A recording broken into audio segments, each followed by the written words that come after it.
ะเว้นกำลังขึ้นเนาะผมสวยงามอลังการแค่มน้องนะพี่น้องหลังจากที่เซาดาโฮดจวนแล้วเซาดาสิพามาเบิ่งผูงงัว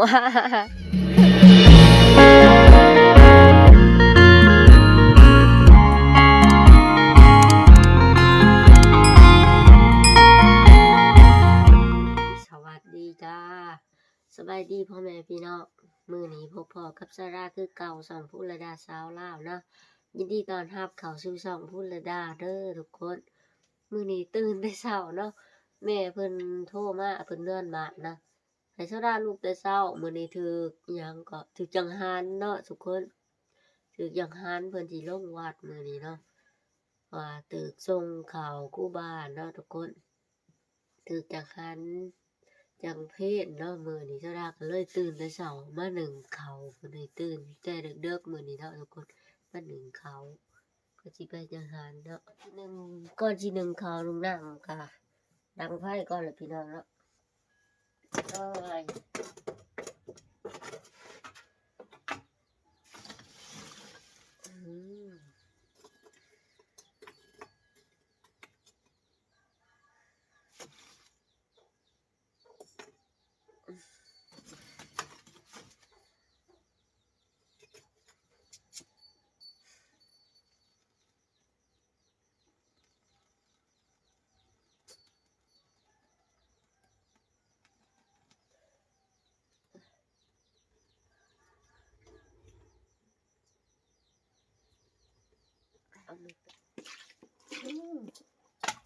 หามื้อนี้เละเทะสินั่งตะโกนเลยเราเสิร์ฟข้าวใส่หัวยังมืดอยู่ในห้องสว่างปานใดหามื้อเ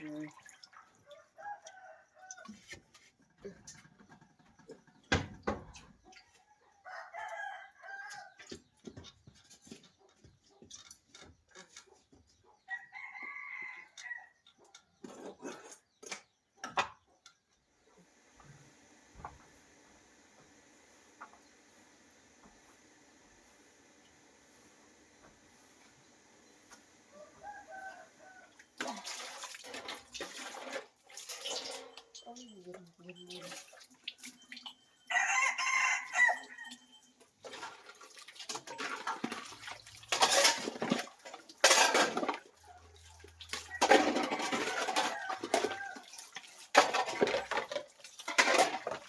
เรียกต้นข้าวกระลายขนาดหนักซุปเรียบร้อยว้าวมาหน่อยก็หายมาหน่อยก็จะกินข้าวซุปแล้วบอกข้าวอย่าซุปแล้ว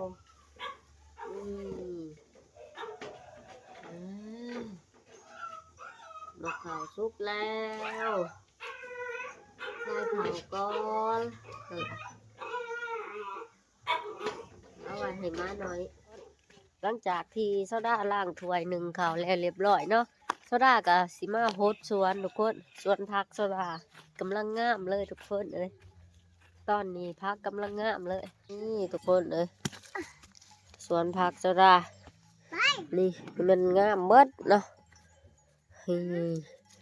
อันนี้จะเป็นผักกาดกันใช่แล้วตัวนี้ใหญ่น้ำกรดผักกาดผักสลัดทุกคนอันนี้จะเป็นผักสลัดเนาะสลัดปลูกไว้นี่ผักกาดดอกต้นนี้แมนผักซี่ผักหอมปอมนี่ผักหอมปอมพ่นงานนี่จะแมนผักบงทุกคนนี่ผักบงหมักแตงได้ซ้ำนี้ทุกคนเป็นมือขึ้นเลยหมักแตงชะดาเป็นมืออะไรไก่สิได้เอาใหม่มาใส่อันนั้นจะแม่นบักทั่วมันเบิดหันเนาะบักตัวชะดาปลูกแม่นเบิดหันมาทางนี่ก็บักพริกอยู่แคบน้องต้นบักพริกกันใหญ่บรรยากาศตอนเช้าอยู่หน้าโซดาดิตะเว้นกำลังสิขึ้นทุกคนจะได้จิมาโฮดสวนต่อเนาะพักหญ้ากะงามเบิดเลยดิโซดาปลูก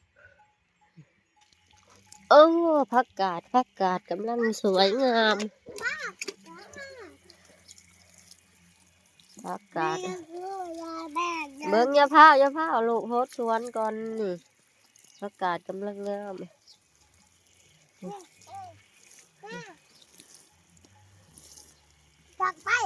เซเดอร์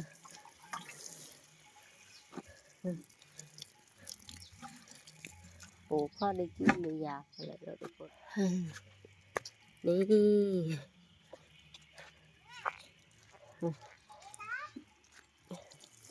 ผักหอมป้อมผักซี่ฝรั่งสวยงามนะทุกคนใช่ไหมปลูก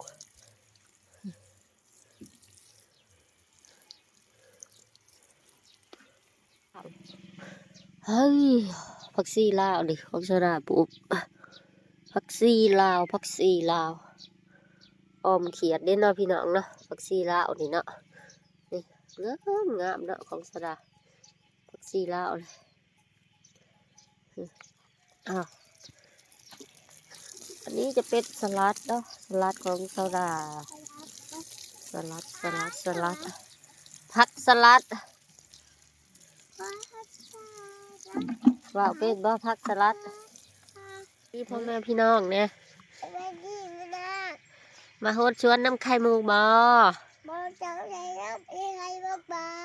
ไข่มุกกับแม่โฮดชวนนี่เซตีนเปื้อนหาเบิ้ง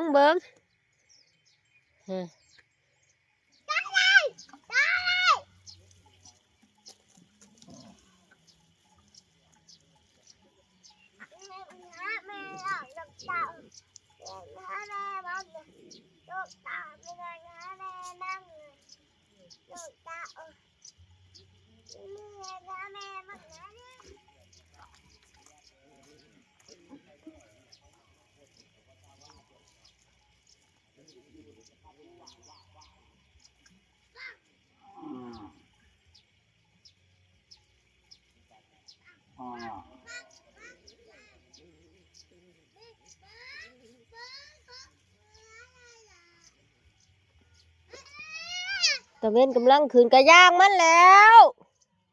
ป้าทุกคนตะเวนกำลังขืนเนาะสวยงามเลย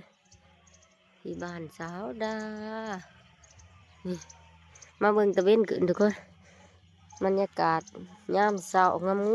มเลยเนาะ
โอ้บรรยากาศที่สวนผักสาวดาตะวันกำลังขึ้นค่ะตะเวนกำลังขึ้นเนาะผมสวยงามอลังการแค่มน้องนะพี่น้องฟังนี่ก็จะเป็นหัวผู้อยู่ผู้นะคนป่าคนเขาอยู่หัวผู้งัวก็กินเพื่องเต็มเลยงัวสะบะเพิ่นมากินเพื่องที่หน้าสรานเนาะนี่หลังจากที่เซาดาโฮดจวนแล้วเซาดาสิพามาเบิ่งผูงงัว มันมากินเพื่องที่หน้าเซาดานะตะเว้นก็กำลังเกิดโอ้ผูงงัวเป้ยเนาะผู ดเด้มากินเพือกโอ้ตะเวนสวยงามผูงูอ่ะยังบ่พอนะทุกคนขี่ให้เก็บทุกวันนะทุกคนดีเบิ่งเอาขี่ให้เก็บทุกวันนะมากินเพื่องซื้อบ่ได้ขี่ทุกวันเลยทุกคนเก็บขี่งัวอีกทุกคนเอ้ยน้องงัวมาขี่ให้เก็บดอกทุกคนดิโอ้มาโถน้อง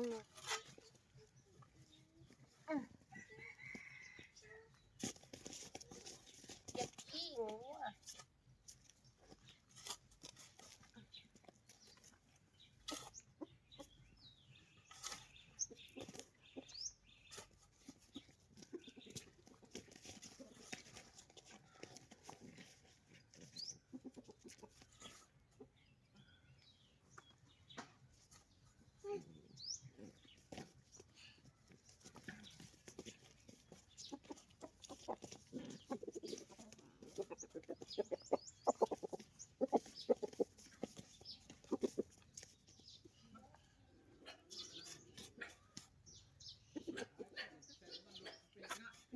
เฮ็ดงานนี่ใช้อะไรโซ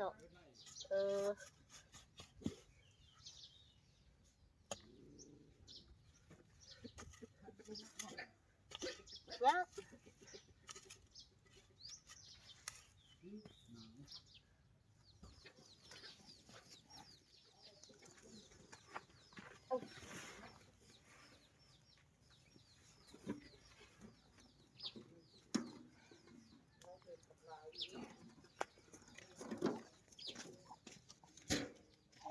หลังจากที่เก็บขิงมาแล้วจะได้ก็สิมาเกลือข้าวไก่ทุกคนเลยบ่เห็นก็แจ้เราเอาข้าวสารเกลือมันก่อนหมดเกลือข้าวไก่ข้าวไก่งวงไก่ย่างโอ้ไก่อยู่ให้นะผู้ทุกคนเอ้ยมันบ่ขึ้นมากินข้าว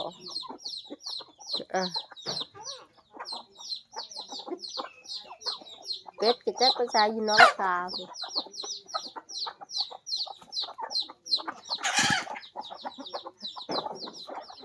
เกลือไก่ซุ่มหน่อยไปอยู่ทงนะเบิดงานตีกันบัดนี้โอ้ยไก่ง่วงตัวนี้ก็เก่งเนาะหลังจากที่โซดา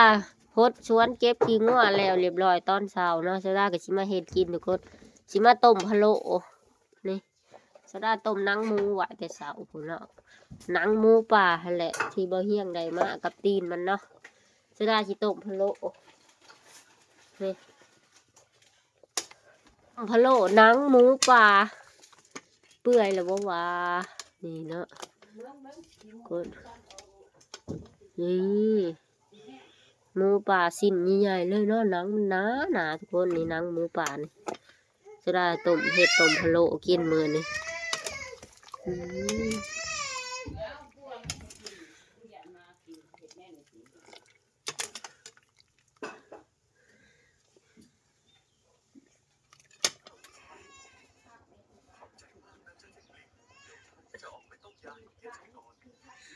เอาผ้าบ่จังหน่อยจังหน่อย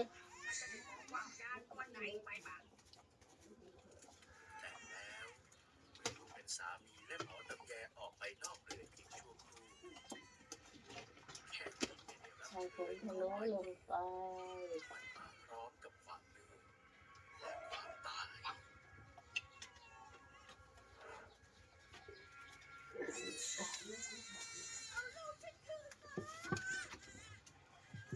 จากวันนั้นในหมู่บ้านคนเห็นดวงไฟประหลาดลอยวุ่นวายไปมาสร้างความเป็นสั่นขวัญแขวนให้กับทุกคนที่ได้ยินได้ฟังเราจะมาปอกไข่ใส่เลยนะ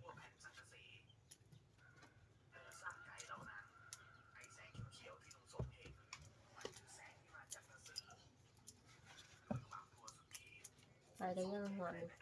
เอาไข่ลงเลย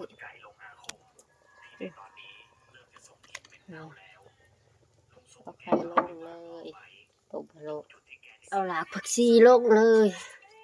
หลากผักชีก็ปลูกเองเต็มสวนเนาะก็สบายคั่วกิน